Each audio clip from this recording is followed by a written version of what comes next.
sourcing of fabrics, getting new ideas which were in fashion in Europe, translating them into Indian fabrics, translating them into fashion apparel which could be sold there, especially when European and American fashions were distinctly different from Indian fashion.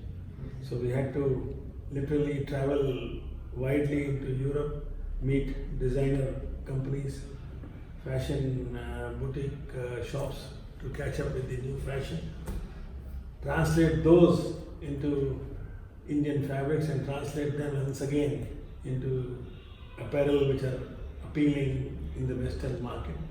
And that process made us develop a design cell which was nearly 40-50 people strong. We were traveling all over the world to catch fashion from Japan to US, across Europe. So one thing was you have to figure out the adaptability. You have to be very adaptable as an entrepreneur to the changing markets. Absolutely. Besides the fashion part was the government procedures which were involved in affecting an export shipment. India has been among the slow starting countries in terms of exports, but the formalities were quite big. And we had to go through them, smoothen them out, meet the government and try to correct the whole thing and make it more smoother. There were plenty of hiccups and bottlenecks which we had to cross, but we did them accurately.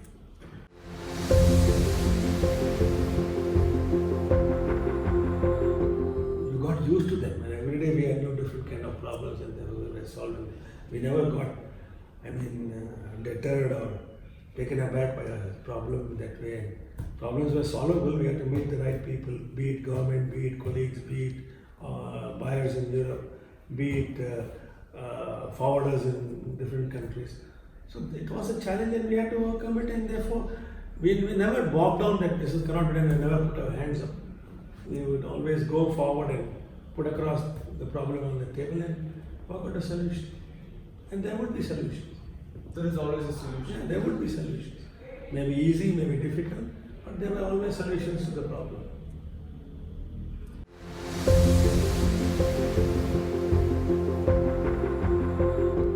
Well, if you compare India, we are a poor emerging market. Compared to the Western world, we're far ahead of us. And our labor laws, sustenance wages, maintenance wages, minimum wages. So it was a fight as to how to make a product competitive. If you wanted to make a product competitive, you were hitting the labor. Labor needed money to live. So it was always a big fight as to where we should make a compromise. And to squeeze your labor, which was not the right idea. We needed our labor also to earn a living for themselves. And we also have to be competitive and compared to other competing countries, neighboring countries, name it Vietnam, Bangladesh, Sri Lanka, China, of course, is a giant, and therefore we always had those comparisons to make. And on the home front, we had to make sure our laborers also were at least living well, basically with basics. Exactly. So it was a challenge always to make a compromise between paying them higher wages or taking a decision that we can't compete with the product.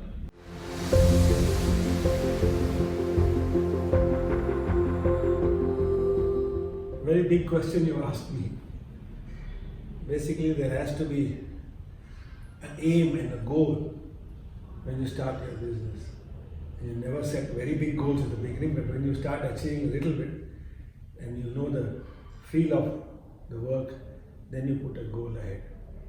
And it's always nice to have a very high goal, but side by side, you should know that what you can really achieve. Just can't put an imaginary high goal and then land up not even achieving half of it.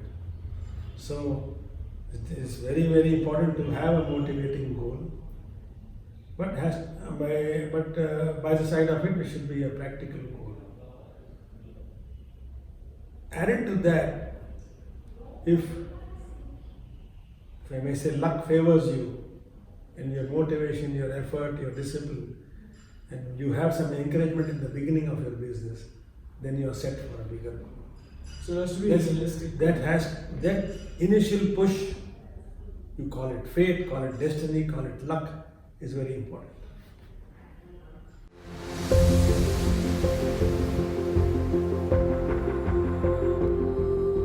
At the outset, a new entrepreneur must identify which business is he going to start, and is it the right business, or is just hearsay from people and he's jumping into it. There has to be a clear survey made for the demand and for the future of that business. If there are some questions unanswered, he should not touch that business unless he gets the data and he's sure that the business he's embarking on is the right one. I often have seen many people start up with different businesses. They probably fail because it was not the right business, and then they switch on to the another one, and then again they may fail, and that puts them off totally, and they feel that they are a failure candidate, which is not the right scene, not the right circumstance. If you choose the right business, yes, we can allow you one mistake and go to the other, but it can't be a series of mistakes. So initially, your survey, your data, what makes you choose that business has to be important. Your aptitude, your knowledge has to go hand in hand. That's interesting. Yeah. So it's important to see the right. It's important to do an evaluation before you actually get into one. Absolutely. That's where I'm highlighting that you should explore the future of that business. And is it possible for you to do it? Are you capable enough to do that business? Have you the right aptitude? Have you had the right knowledge? Have you got the right background to do that? That's important.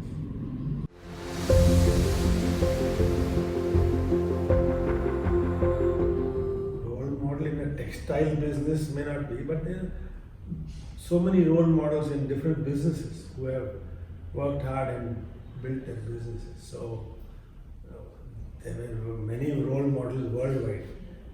I didn't have one specific role model which I always used to follow. No. Several success stories across the world.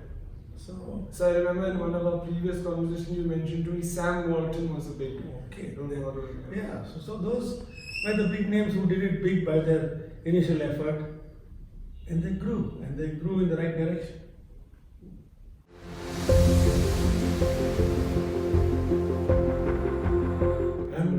I'm not much of a book reader, but of course, if a person has to start a new business, he has to read some data, some magazines, which is relevant to his projected business.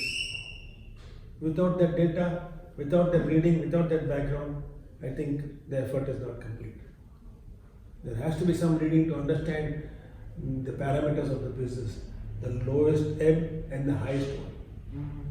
And he should know where he fits in between the two. And if he starts a business and he's having some rough time, then of course he has to have the resilience to go through it.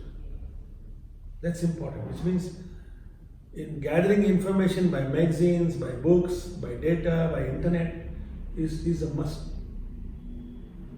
So data and knowledge or acquisition of those things is a critical. Yes, it's critical. He has to invest time and money to gather that data. And many times you get good data in our daily newspaper magazines or weekend magazines. Suddenly you get a bright article and wow, you hit upon it. Our weekly magazines, name it Business Today, Business World, Forbes magazine. Different magazines are there where you can hit upon something which is very similar to your business which you're going to start. And that can adopt and lead you to Yes, absolutely.